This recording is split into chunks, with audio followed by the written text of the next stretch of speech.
So boys and girls, അപ്പോൾ നമ്മുടെ എൻ്റെ പുതിയ വീഡിയോയിലേക്ക് എല്ലാവർക്കും സ്വാഗതം. അപ്പോൾ ഇന്നൊരു ദുഃഖവാർത്തയാണ്. ദുഃഖവാർത്ത എന്ന് പറഞ്ഞാൽ ഒരു കമ്പനിയുടെ ഭാഗത്തു നിന്ന് നമുക്കുണ്ടായ വളരെ അനുഭവത്തെക്കുറിച്ചാണ് ഞാൻ ഇന്ന് സംസാരിക്കാൻ പോകുന്നത്. അപ്പോൾ ഇതേപോലത്തെ ഇത് കൂട്ട് അവസ്ഥ ഉണ്ടായിട്ടുള്ള ആൾക്കാരുണ്ടെങ്കിൽ ഈ വീഡിയോ കണ്ടതിന് ശേഷം നിങ്ങൾ കമൻ്റായിട്ട് രേഖപ്പെടുത്തുക.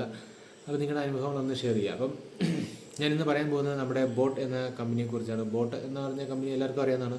ബോട്ടിൻ്റെ പാർട്ടി സ്പീക്കർ അങ്ങനെ ഒരു സൗണ്ടുമായിട്ട് ബന്ധപ്പെട്ടൊരു one of the most famous കമ്പനിയാണ് ഇന്ത്യയിൽ. അപ്പം ഒരു സുപ്രഭാതത്തിൽ വന്നു പെട്ടെന്ന് അങ്ങോട്ട് തളച്ച് വളർന്ന ഒരു കമ്പനിയാണ് ബോട്ട്. അപ്പം ബോട്ടിൽ നിന്നും എനിക്കുണ്ടായ വളരെ ഒരു വേദനാജനകം അല്ലെങ്കിൽ ഒരു വളരെ ഡിസപ്പോയിൻറ്റിംഗ് ആയിട്ടുള്ളൊരു ആക്ഷനാണ് അവരുടെ ഒരു ഭാഗത്തുണ്ടായ ഒരു സംഭവമാണ് ഞാൻ നിങ്ങളോട് ഇന്ന് ഷെയർ ചെയ്യാൻ പോകുന്നത്.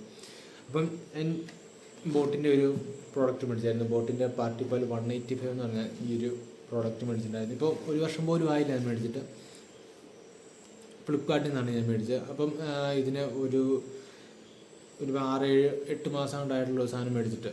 അപ്പം ഇതിന് പെട്ടെന്നൊരു സുപ്രഭാതത്തിൽ ഇതിൻ്റെ ശബ്ദം അങ്ങ് ഇല്ലാണ്ടായി. ഇതിൻ്റെ തൊണ്ടയ്ക്ക് എന്തോ പറ്റി. ഇപ്പം നിലവിൽ ഇതിൻ്റെ ഒരു അവസ്ഥ എന്ന് പറഞ്ഞാൽ ഞാൻ ഇതിൻ്റെ ഒരു കണ്ടീഷനൊക്കെ പറഞ്ഞതിന് മുമ്പ് ഒരു വീഡിയോ ഉണ്ടായിരുന്നു, ഇതിന് അൺബോക്സിങ് വീഡിയോ ഒക്കെ ഉണ്ടായിരുന്നു. വളരെ ഹാപ്പിയായിരുന്നു ഞാൻ ഇതിൻ്റെ പ്രൊഡക്റ്റിൽ. അപ്പോൾ ഇപ്പോഴത്തെ ഇതിൻ്റെ അവസ്ഥ എന്ന് പറഞ്ഞാൽ ഇതാണ് അവസ്ഥ. സാധാരണ നമ്മൾ ബ്ലൂടൂത്ത് സ്പീക്കർ ഓൺ ചെയ്യുമ്പം വെൽക്കം ടു ദ ബ്ലൂടൂത്ത് എന്ന് പറഞ്ഞൊരു ഹെവി ബേസിലെ ഒരു ശബ്ദം കേൾക്കായിരുന്നു. ഇപ്പോൾ അതില്ല. ഇപ്പോൾ ഇതാണ് അവസ്ഥ. ഇതിൻ്റെ ലൈറ്റ് ഇൻഡിക്കേഷൻ ഉണ്ട്, കാര്യങ്ങളെല്ലാം ഉണ്ട്. ടിക് ടിക് എന്നൊരു സൗണ്ടും കേൾക്കും, അല്ലാതെ വേറെ ഒന്നും ഇതിനകത്ത് വരാനില്ല. അപ്പോൾ ഞാൻ ഇതിൻ്റെ വാറണ്ടി ക്ലെയിം ചെയ്തു. അവർക്ക് വാറണ്ടി വെച്ചിട്ട് അവർക്ക് അതിൻ്റെ സാധനം റിട്ടേൺ എടുത്തു. അപ്പോൾ അവർ ഫസ്റ്റ് മെയിൽ തന്നെ വരുന്നുണ്ട്. അവരുടെ ഭാഗത്ത് നമ്മൾ വാറണ്ടി ക്ലെയിം ചെയ്തിട്ട് നമ്മളതിൻ്റെ സീരിയൽ നമ്പറും കാര്യങ്ങളൊക്കെ വെച്ചിട്ട് നമ്മുടെ ഇൻവോയ്സൊക്കെ വെച്ച് നമ്മൾ കൃത്യം ഡേറ്റെല്ലാം വെച്ച് അതിൻ്റെ ഫുൾ ഡീറ്റെയിൽസ് വെച്ച് നമ്മൾ വാറണ്ടി രജിസ്റ്റർ ചെയ്തു. സാധനം അവർ പിക്കപ്പ് ചെയ്യും. അപ്പം സാധനം പിക്കപ്പ് ചെയ്യുന്നതിന് മുമ്പ് തന്നെ അവർ മെയിൽ വരും. സാധനം അവർ പിക്കപ്പ് ചെയ്യുന്നതിന് മുമ്പ് അവർ ചെക്ക് ചെയ്യും. അവർ ഡെലിവറി ബ്ലൂ ഡാർട്ട് വഴിയാണ് ഈ സാധനം ഇവർ റിട്ടേൺ പോയേക്കുന്നത്.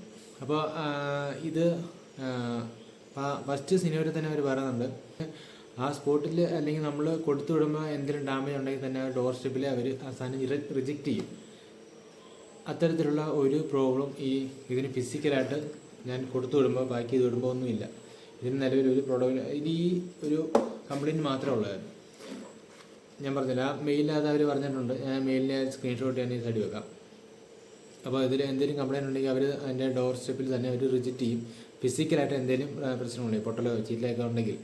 പക്ഷേ നിലവിൽ അങ്ങനെ പ്രശ്നങ്ങളൊന്നും ഇല്ലായിരുന്നു. ഞാൻ നല്ല ബാക്ക് ചെയ്ത് കൊടുത്തു വിട്ടു. അവർ സാധനം റിട്ടേൺ. അപ്പം നമുക്ക് കൃത്യമായിട്ട് മെയിൽ വന്നുകൊണ്ടിരിക്കും. സാധനം നമ്മൾ പിക്ക് ചെയ്തു, ഓൺ ദ വേ ആണ്. അപ്പം അത് കഴിഞ്ഞിട്ട് ആണ് ഇതിൻ്റെ സംഭവം നടക്കുന്നത്. അപ്പം നമ്മൾ സന്തോഷമായി അവർ പിക്ക് ചെയ്തു. ഒന്നെങ്കിൽ സാധനം ഒന്നെങ്കിൽ ഇത് കൂട്ടി ചെയ്യും, ഒന്നെങ്കിൽ സാധനം മാറ്റി തരും, അല്ലെങ്കിൽ അതിൻ്റെ പ്രോബ്ലം എന്താണെന്ന് വെച്ചാൽ അവർ സോൾവ് ചെയ്യും. അങ്ങനെയാണ് അവരുടെ മെയിൽ പറഞ്ഞിട്ടുള്ളത്. അപ്പോൾ സാധനം ഇവരുടെ സർവീസ് സെൻറ്ററിൽ ചെന്നു. സർവീസ് സെൻറ്ററിൽ ചെന്നിട്ട് എനിക്കൊരു നല്ലൊരു കിടിലൻ മെയിൽ വിത്ത് ഒരു PDF ഫോട്ടോസ് ആയത് എനിക്ക് അയച്ചു തന്നു. നിങ്ങളുടെ സാധനം ഹൗസ് ഹോൾഡ് ഡാമേജാണ്. അപ്പോൾ അതിൻ്റെ ഡാമേജ് എന്ന് പറയുന്ന സംഭവം ഇതാണ്. ഞാൻ കൊടുത്തു വിട്ടപ്പോൾ ഒന്നുമില്ലായിരുന്നു. ഇതൊരു ചെറിയൊരു ക്രാക്ക് ഉണ്ടോ, ഇതാണ് സംഭവം. ഇത് എങ്ങനെ സംഭവിച്ചു എന്ന് എനിക്കില്ല. ഒന്നെങ്കിൽ അത് ഡോർ സ്റ്റെപ്പിൽ ഞാൻ പറഞ്ഞില്ലേ, ഈ സാധനം പിക്ക് ചെയ്യാൻ വരുമ്പോൾ ഈ പ്രശ്നമൊന്നുമില്ല. അങ്ങനെ പ്രശ്നം ഉണ്ടെങ്കിൽ ഈ ഒരു സാധനം പിക്ക് ചെയ്യില്ല എന്ന് ഓൾറെഡി മെയിലിനകത്ത് പറഞ്ഞിട്ടുണ്ട്. പക്ഷേ ഞാൻ കൊടുത്തു വിട്ടപ്പോൾ അല്ലെങ്കിൽ അവിടുന്ന് പിക്ക് ചെയ്യപ്പോഴൊന്നും ഈ പ്രശ്നങ്ങളില്ല. ഒന്നെങ്കിൽ ഓൺ ദ വേ അല്ലെങ്കിൽ അവരുടെ അടുത്ത് നിന്ന് ഉണ്ടായിട്ടുള്ളൊരു പ്രശ്നമാകാനാണ് സാധ്യത. അല്ലെങ്കിൽ ഞാൻ പറഞ്ഞില്ല, ഇങ്ങനെ ഒന്ന് ഡോർ സ്റ്റെപ്പിൽ അവർ റിജക്റ്റ് ചെയ്യും. അപ്പോൾ നമുക്ക് സാധനം ഇന്ന കാര്യങ്ങൾ കൊണ്ട് തന്നെ ഹൗസ് ഹോൾഡ് ഡാമേജാണ്, നിങ്ങളുടെ വീട്ടിൽ നിന്ന് ഡാമേജ് ഉണ്ടായിരിക്കുന്നതാണ്. ഇതും നമ്മുടെ ഈ സാധനം ഇതിനകത്ത് ശബ്ദം വരുന്നതിനായിട്ട് യാതൊരു ബന്ധമില്ല. അത് ഞാൻ ഇതിന് മുമ്പ് വീഡിയോ ഇട്ടപ്പോൾ തന്നെ അതിൻ്റെ അടിയിലൊരു കമൻറ്റ് വന്നിട്ടായിരുന്നു, ചേട്ടാ ഇതിൻ്റെ ഒരു IC പോയതാണ്, ഒരു മാറി വെച്ചാൽ നടപടിയുള്ളൂ. ഓക്കെ.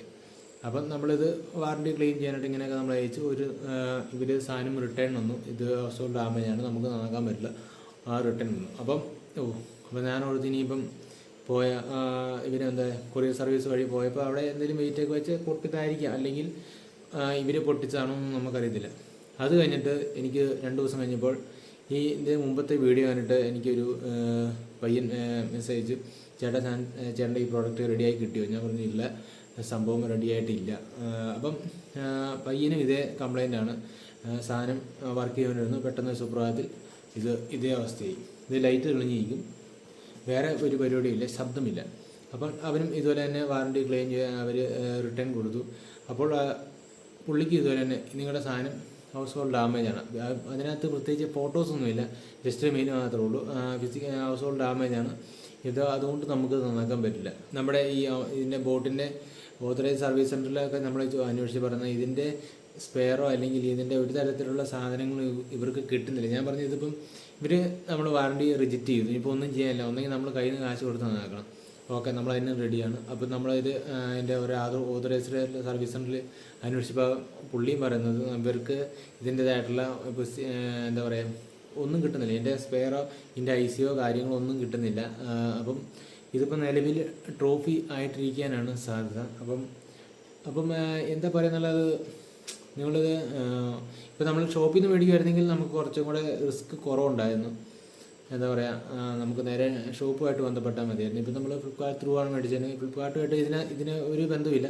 നമ്മൾ ഡയറക്റ്റ് ഇതിൻ്റെ ബോട്ടിൻ്റെ സർവീസ് സെൻറ്ററിലേക്കാണ് നമ്മളിതിൻ്റെ സർവീസും കാര്യങ്ങളൊക്കെ വേണ്ടി അയച്ചത്.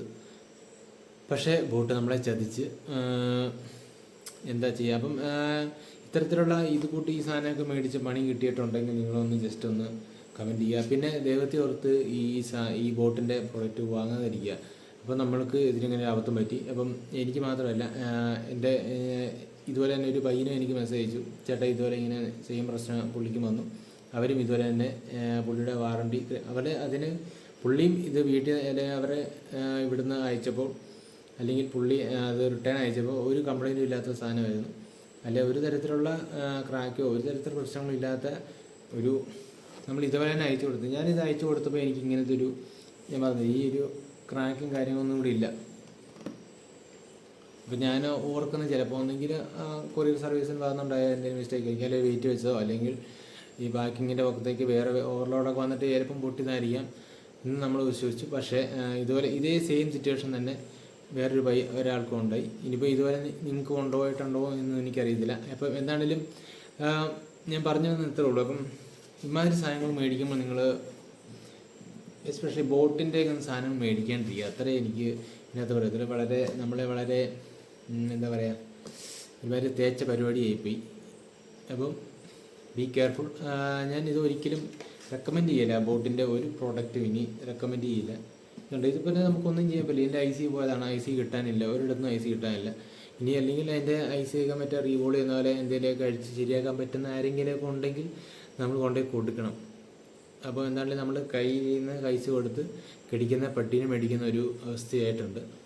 അപ്പം ഗൈസ്, അപ്പം നിങ്ങൾ ഒരു കാരണവശാലും മേടിക്കാണ്ടിരിക്കുക ബോട്ടിന്. അല്ലെങ്കിൽ നിങ്ങൾ ഷോപ്പിൽ നിന്നൊക്കെ പോയി മേടിക്കുകയാണെങ്കിൽ, അല്ലെങ്കിൽ കടയിൽ പോയി മേടിക്കുകയാണെങ്കിൽ നമുക്ക് കടയായിട്ട് ബന്ധപ്പെട്ടാൽ മതി. ഇതിപ്പം ഫുൾ ഉത്തരവാദിത്തം നമ്മുടെയാണ്. അപ്പം പൈസ പോയത് പോയി.